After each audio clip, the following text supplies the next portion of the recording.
from the Victory Studios in downtown Little Rock, this is Capitol View with your host, David Goins. And good Sunday morning to you. Welcome into Capitol View. I'm David Goins. Thanks for being with us. Plenty to get to as we head into now the last 2 months, believe it or not, of the campaign season. We'll talk to Democrat Lieutenant Governor candidate John Burkhalter. Well, the ads will not slow down over the next couple months. One estimate, as much as $18 million already being spent in the prior cotton race on TV ads. The governor's race also on pace to be the most expensive we've seen so far. Well, coming up after a quick break, John Burkhalter joins us in studio. We'll talk about his vision for the lieutenant governor's office and his thoughts on going up against a high-profile opponent. I'm David Goins. You're watching Capitol View on Sunday morning. And welcome back to Capitol View. It's our goal here, of course, to introduce you to as many of statewide candidates as we can leading up to the election on November 4th. This morning, we continue our look at the lieutenant governor's race. Last week, we had the Republican candidate on. This morning, we bring in the Democrat candidate, John Burkhalter. Mr. Burkhalter, thanks so much for joining us this morning. Thank you, David, and thank you for the opportunity to come visit and talk about my campaign a little bit. Absolutely. Well, let's start there. This is your first foray to statewide office. I know you've been in some state commissions. There's a big difference between maybe serving in a state commission to deciding I want to run for statewide office. Explain why you wanted to get into this race. Great question, and yeah, I'm a small businessman. I've never been a politician, and I enjoy telling the community and the state that I'm not a politician. But it really started about the 8th or 9th grade. My dad was my Cub Scout and Boy Scout leader, and I was about to receive the Eagle Badge, the Eagle Award that I'd earned. And my father, we sat down, we had a very candid conversation. He talked about giving back.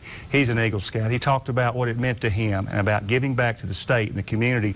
And my father said, John, I don't know where you're going to go or what you're going to be yet, but he said, son, I want to make sure that you understand how important public service is into giving back. And that is burned in me ever since then. And I've loved serving on nonprofits. My wife and I have helped a lot of charities. I was the chairman of the State Economic Development Commission. Then Governor Beebe gave me the opportunity to be a state highway commissioner, which I really loved. And I got to learn more and more about public service. Governor Beebe called me in one day and said, John, it's time to run. And David, I wasn't the guy that said, hey, I'm going to grow up and be a politician. I'm not going to be the guy that grows up and be a candidate.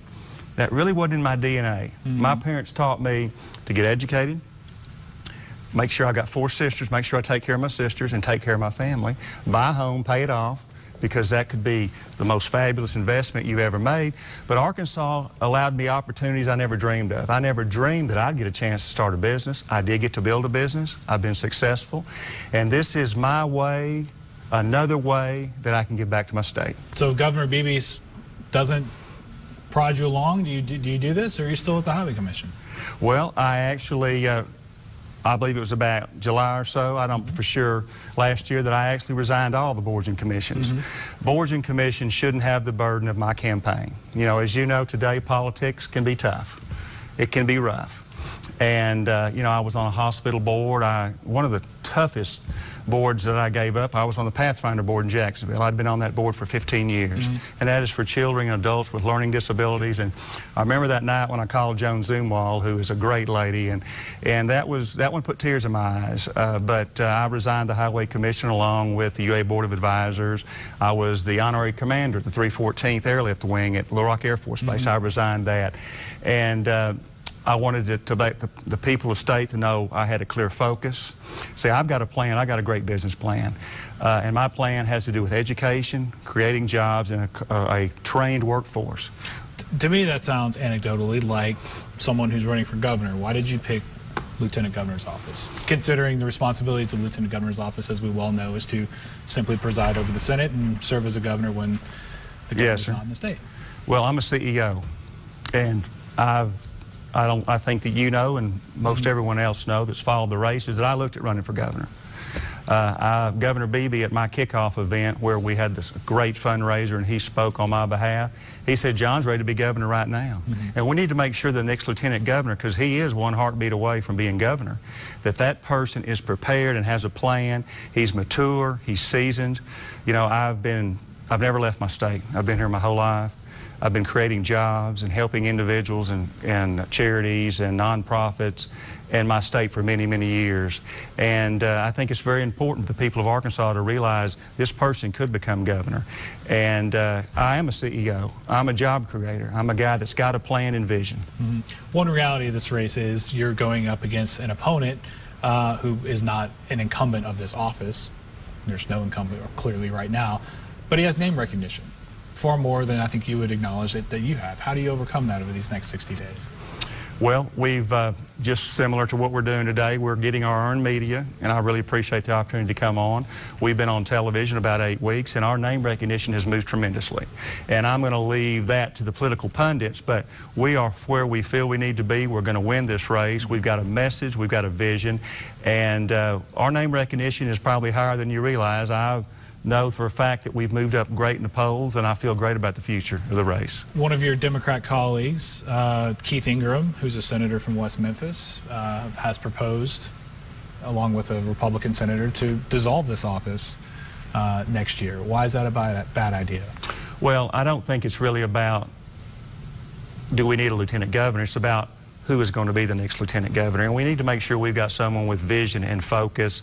I just believe that the legislators have got a lot better business to worry about than trying to change that office at this point. We need to leave the Constitution alone.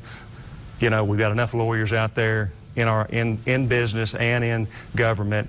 And it's really about who's running and who has a vision. And I do have a jobs plan. I have an education plan. And the people of Arkansas, that's important to them. They're struggling out there. They need to make sure they got the chance to get a good job in the state of Arkansas. They got to make sure they got a great chance to get educated. Only about half the children that are 4 years old have a chance to go to pre-K. Mm-hmm. We've got to start them earlier, and we've got to make sure that they get a chance. If they want to go to college or they want to get a great skill, we give them the opportunity. Last 20 seconds here. I know you've echoed a lot of Mike Ross's platform. Is there any part of your own personal platform that you differentiate at all? I know you were asked that question earlier, but I mean, someone votes for Mike Ross, is Burkhalter a mirror image, or is there any difference between y'all whatsoever? Well, I would like to think if you're going to vote for Mike Ross, you're going to vote for John Burkhalter. But you know, I would say one of the most important things about me is I grew up blue collar. I grew up working hard. Mm. I grew up having lots of tough jobs, and I know how important it is that everyone should get that chance to get a good education and follow their dreams. I'm a guy that wants to give back to my state because I have lived my dreams. I want to dedicate my life to serve public service. I'm excited about it, and also I want to take the liberty to ask you for your vote, David, and also ask your viewers, please vote for me. I need your vote. I'm asking for your vote. I want to be your next lieutenant governor. All right. Well, John Burkhalter, thanks so much for joining us this morning. Pleasure to meet you, sir. Thank you. Thank you very much, Good to see you. Appreciate it.